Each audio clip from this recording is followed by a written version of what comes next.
नमस्कार, मी संस्कृती आणि आपण पाहत आहात नवा मराठा। सध्या दिवसा उष्णता वाढत असली तरी रात्री आणि पहाटेच्या सुमारास हवेत गारवा निर्माण झालेला आहे। याचं कारण म्हणजे सतत हवा पालट होत आहे। याचा परिणाम आंबा, काजू, शेती, संत्री, द्राक्ष यासारख्या अनेक फळबागांवर होत असल्यानं शेतकऱ्यांचं मोठं नुकसान होत आहे। दुसरीकडे सतत हवा पालट होत असल्यानं शेतकरीच नाही तर सर्वसामान्य लोकांनाही याचा मोठ्या प्रमाणात त्रास होत आहे। तसेच ही हवा पालट होण्याचं मोठं कारण म्हणजे दक्षिणेकडे कमी दाबाचा पट्टा तयार झालाय।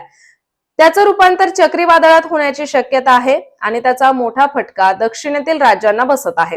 कर्नाटकात अति मुसळधार पावसाचा इशारा देण्यात आलाय, तर महाराष्ट्रात हे चक्रीवादळ धडकणार नसलं तरी त्याचा परिणाम हवामानावर होणार आहे। तसेच दिवसभर चढणारे ऊन, घामाच्या धारा, वाढणारा उकाडा, संध्याकाळनंतर अचानक सोसाट्याचा वारा, विजांचा कडकडाट आणि हवेत गारवा निर्माण होतो। त्यानंतर पाऊस पडतो। अचानक पावसामुळे रात्री आणि पहाटे हवेत गारवा निर्माण होतो, मात्र नंतर उष्णता वाढते। असं सध्या दुहेरी संकट आहे। एकीकडे वाढणारी उष्णता तर दुसरीकडे अवकाळी पाऊस, यामध्ये शेतकऱ्याचं अतोनात नुकसान होत आहे। पुन्हा एकदा सायक्लोनिक सर्क्युलेशन सारखी स्थिती निर्माण झाली आहे। दक्षिणेकडून येणाऱ्या वाऱ्यांमुळे कर्नाटक आणि महाराष्ट्रात हवा पालट झाली असून मुसळधार पाऊस पडत आहे। हवामान विभागाने आता पुन्हा एकदा 8 जिल्ह्यांसाठी अलर्ट दिला आहे। त्याच वेळी दुसरीकडे दिवसात 3 ते 4 डिग्री तापमान वाढ होईल असा अंदाज व्यक्त करण्यात आलाय।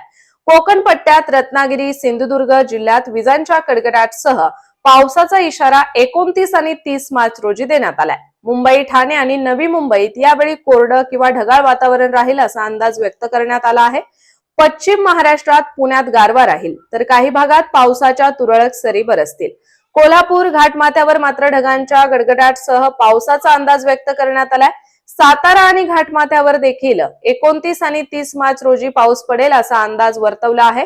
सांगली, सोलापूर मध्येही पाऊस पडेल। छत्रपती संभाजीनगर, जालना, परभणी, बीड मध्ये हलक्या सरी बरसण्याची शक्यता आहे। या व्यतिरिक्त उर्वरित महाराष्ट्रात वातावरण कोरडं राहणार आहे। दुसरीकडे महाराष्ट्रात मागच्या 24 तासात 38 ते 40 डिग्री तापमानाची नोंद अनेक जिल्ह्यांमध्ये करण्यात आली आहे। तर पुढचे 3 दिवस तापमान वाढ होण्याची शक्यता व्यक्त केली आहे। तर अशाच माहितीपूर्ण बातम्यांसाठी चॅनलला सबस्क्राइब नक्की करा।